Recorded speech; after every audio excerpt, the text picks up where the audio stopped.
Meskipun aku berhasil lolos dari maut akibat kecelakaan, tapi bagaimana masa depanku jika kaki ini harus diamputasi? Sanggupkah aku menjalani hidup hanya dengan kondisi kaki yang tinggal satu? Bagaimana orang tua, teman-temanku? Ya Tuhan yang Maha Pengasih, tolong tunjukkan aku jalan. Perkenalkan Sobat Penyintas, namaku Ar-Rohmah Sukma. Aku adalah korban selamat dari kecelakaan motor 3 tahun silam. Aku merupakan anak perempuan sulung dalam keluarga. Selain berkuliah, aku juga terkadang mendaki gunung bersama teman-teman. Bagiku, kegiatan mendaki gunung bukan hanya sekedar menikmati alam, tetapi juga memperkuat rasa kekeluargaan yang dibangun sesama pendaki.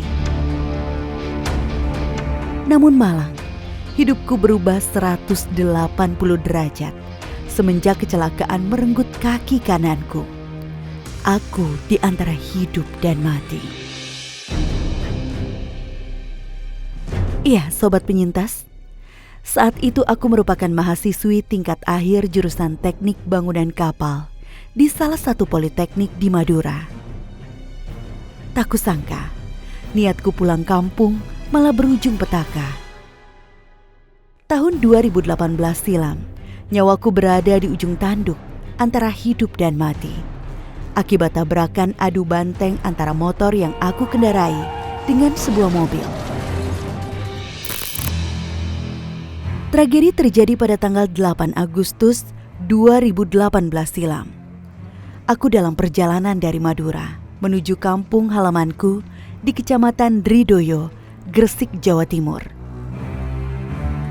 Kepulanganku kali ini adalah untuk membagikan kabar bahagia selesainya tugas akhir dan penetapan jadwal wisuda kepada orang tuaku. Aku begitu bahagia. Setengah 5 sore waktu itu aku masih kasih kabar sih Mbak, kasih kabar ke teman-teman gitu kan, kalau aku mau pulang dari Madura ke Gresik, dan kasih kabar juga ke keluarga. Terus akhirnya di tengah jalan di daerah Madura waktu itu ada sebuah mobil yang dari depan dia itu nabrak aku gitu. Jadi kan posisinya aku kan motoran ya Mbak, motoran dari arah sini, terus mobilnya itu dari arah depan. Entah mobilnya itu ngantuk atau gimana, jadi dia itu langsung tiba-tiba kayak nabrak aku gitu. Entah apa yang dilakukan sang pengendara, mobilnya melaju kencang hingga akhirnya menabrakku. Aku terpental sejauh 7 meter. Motor pun ikut terseret sangat jauh di jalan raya Bangkalan, Madura. Miris, meski lolos dari maut, mobil minibus yang menghantamku langsung tancap gas, meninggalkanku dalam kondisi luka parah di antara hidup dan mati. Saat itu aku benar-benar tak berdaya. Aku pasrah. Untungnya warga sekitar segera menolong dan mengevakuasiku ke rumah sakit terdekat. Namun, sesampainya di sana, aku tidak langsung diberi tindakan karena masih menunggu kedatangan kedua orang tuaku. Hingga akhirnya aku dipindahkan ke Rumah Sakit Dr. Sutomo Surabaya untuk menjalani operasi pemasangan pen selama 18 jam.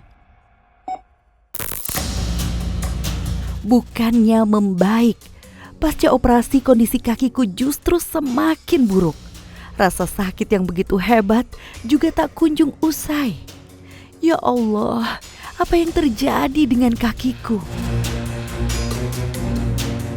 Saat itu aku inget banget Mbak, di hari ke-3 aku dirawat inap, tepatnya di tanggal 13 Agustus 2018 itu, pas selesai aku sholat Isya kan, waktu itu banyak kan teman-teman kunjungan gitu kan, teman-teman kunjungan sama saudara-saudara aku.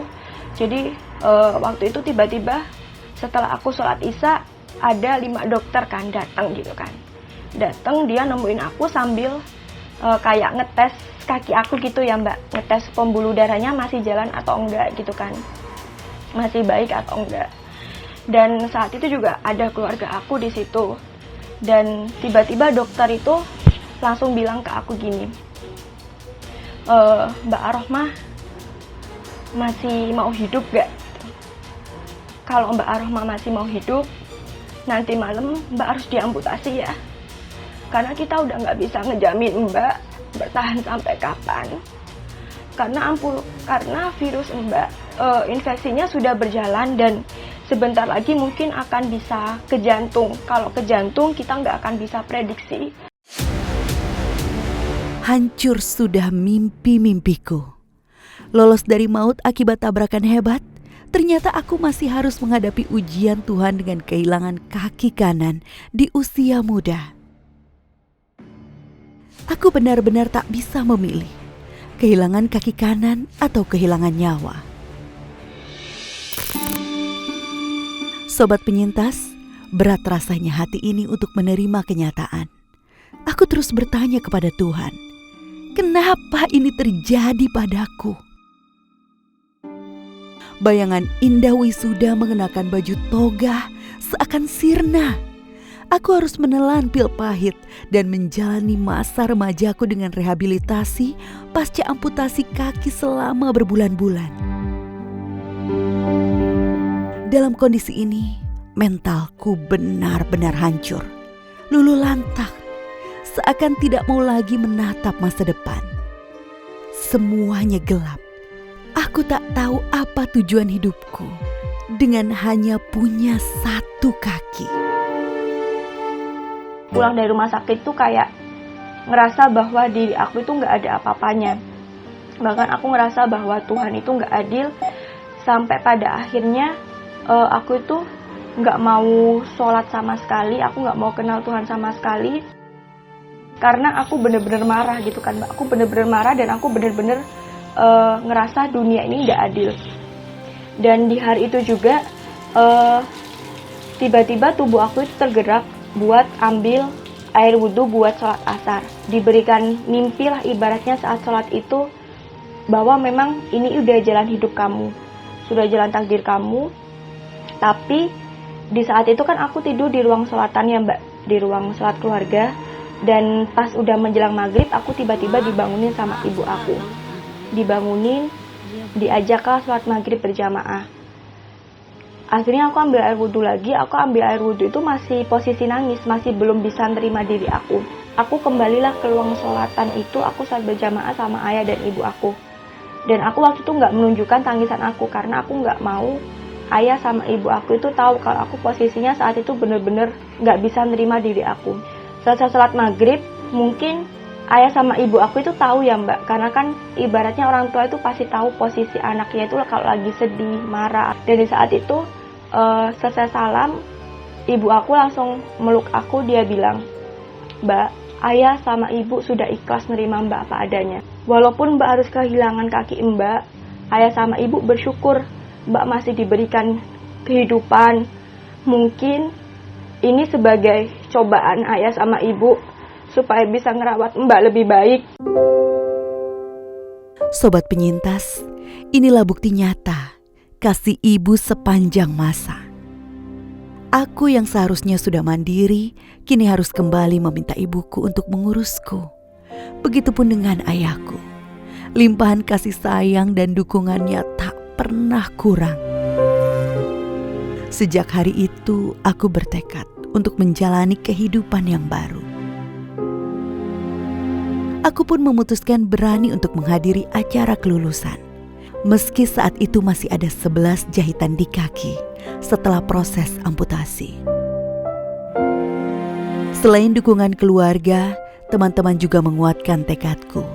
Dukungan mereka sangat berarti untukku. Akhir tahun 2018 adalah akhir masa rehabilitasiku. Selain kondisi fisik yang sudah mulai pulih dan kuat, mentalku juga semakin stabil untuk menerima kenyataan fisikku. Aku memutuskan untuk mencoba mendaki Gunung Prau di dataran tinggi Dieng dengan kondisi satu kaki. Meski rasa takut, ragu, dan khawatir terus menghantuiku, Tapi aku tak mau menyerah. Sebelum aku mendaki gunung, aku cuman udah ada omongan sih Mbak di dalam tubuh aku, di dalam diri aku sendiri, kalau semisal nantinya pendakian ini gak berjalan dengan lancar dan kamu mungkin akan mendapatkan orang lain, ya udah, kamu gak usah meneruskan hobi ini, kamu stuck di sini. Tapi kalau semisal nantinya berjalan ini dengan lancar, kamu tunjukkan bahwa memang dengan keterbatasan kamu ini bisa menjadikan contoh yang terbaik buat teman-teman yang suka kegiatan di alam bebas. Dan di saat itu, alhamdulillah pendakian itu berjalan lancar ya Mbak. Jadi kita semua bisa sampai puncak dengan keadaan selamat. Dan semuanya benar-benar terbukti Sobat Penyintas. Aku berhasil lolos dari maut, sekaligus perlahan tapi pasti mendaki satu persatu gunung dengan kondisi istimewa pada kakiku. Berat dan tidak mudah tentu saja. Harus aku akui, medan menanjak dan menurun di pegunungan yang seharusnya mengandalkan kekuatan kedua kaki. Tapi aku harus menahannya dengan kruk di kedua lengan. Tapi semua sakit dan perjuangan terbayar tuntas. Dengan keadaan aku yang disabilitas ini, karena aku lebih paham gitu kan bahwa sebenarnya banyak di luar sana teman-teman disabilitas itu yang sulit untuk menerima diri sendiri dan sulit untuk melakukan kegiatan yang mungkin kegiatan seperti yang aku yang ekstrim. Rencananya sih ya Mbak, kita mau bikin kegiatan event itu untuk melakukan kegiatan pendakian bareng, dan itu nanti ditujukan ke teman-teman disabilitas juga dan teman-teman pendaki gunung untuk bisa lebih memahami bagaimana cara menyikapi teman-teman disabilitas yang ingin kegiatan di alam bebas. Sobat Penyintas, jangan menyerah, terus berjuang. Di depan sana pastinya ada titik terang yang siap menanti seluruh perjalanan panjang yang kita lakukan. Karena lolos dari maut adalah sebuah jalan dari Tuhan untuk kita menempuh hidup yang baru.